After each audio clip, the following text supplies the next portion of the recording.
Thank you for being available. I had a very good meeting with the President and with his team, with Secretary Rubio and Secretary Hagsett and Mike Wolfson as the security advisor.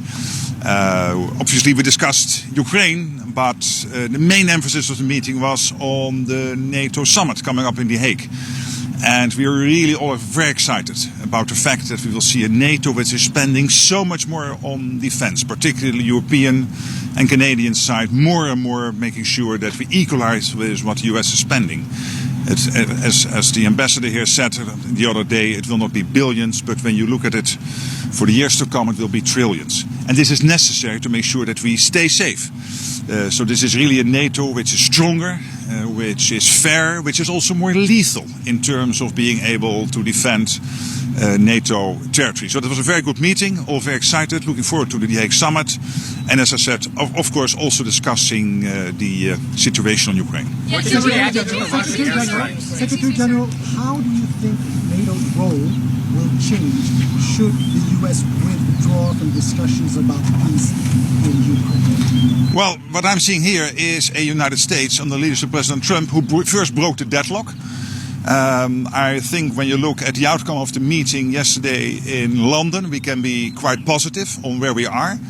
So I'm not seeing a situation where the US is walking. I'm seeing a situation where under President Trump's leadership, this could be brought to a positive end. And that is very important, and I really want to thank him for that. How does the global trade work? Do you think the Russian president wants to make peace?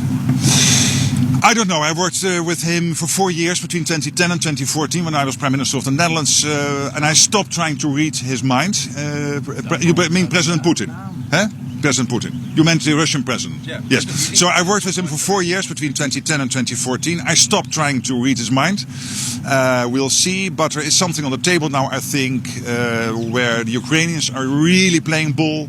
And I think the ball is clearly in the Russian court now. Is it accurate to say that you urged U.S. officials not to pressure Ukraine into accepting a peace deal that favors Russia? No, it's not accurate, no.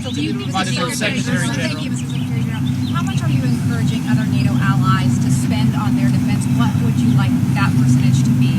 Yes, it has to be considerably higher than this famous 2%, which we wanted to achieve by 2024. We have seen the last couple of days countries like Belgium and Spain and Italy saying we will reach the 2% in time for the summit. So that's not 2024, but close. But clearly with 2% we cannot defend NATO territory. It has to be considerably higher. And I've said before, it has to be considerably north of 3%. And this is based not on an assumption, but based on careful planning. We know exactly which capabilities we need to reach. We know the gaps there are to keep NATO territory safe. And the good thing is that by spending so much more on the Canadian-European side, we will equalize with what the US is paying on its defense. And that means that with Trump 45, what we have seen is now hundreds of billions, now in total 700 billion spent more on defense on aggregate. But this will indeed bring in not billions, but trillions more for the coming years. Did the president commit to maintaining the level of American troops in Europe as they are now? Did you talk about American presence in military bases there? No, but as you know, the US has to take care of many theaters, including the Middle East, including the Indo-Pacific. And I said before, since President Obama, there has been a pivot towards Asia.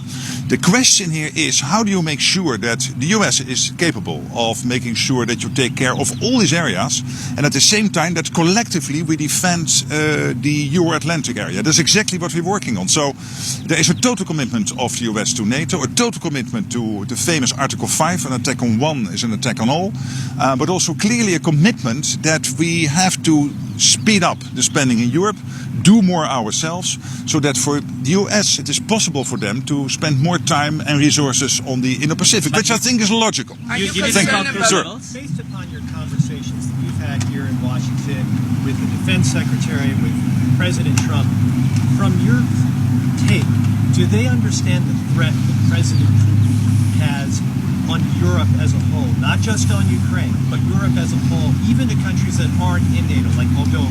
We all agree in NATO that Russia is the long-term threat to NATO territory, to the whole of the Euro-Atlantic territory. Are you concerned about Turkey? The president was asked about concessions. Are you aware of any concessions from the Ukrainians or the Russians, and should the Ukrainians be concerned that a deal won't be in their favor?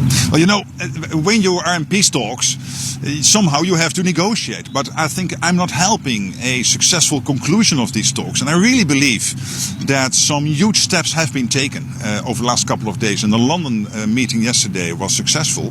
But I don't think it helps if I start to comment on itsy-bitsy bits of it. It doesn't work, so I'm not going to do Are that. you concerned about Turkey and Syria? What was your message to the president when it comes to Crimea, in terms of Ukraine keeping that or not? What was your message to the president? Again, these talks are ongoing. It doesn't work, and it doesn't help if I'm going to comment on every aspect of talks and what might be on the table or not. So I don't want to do that. I think we're going. Thank you so much. This was very special. See you next time.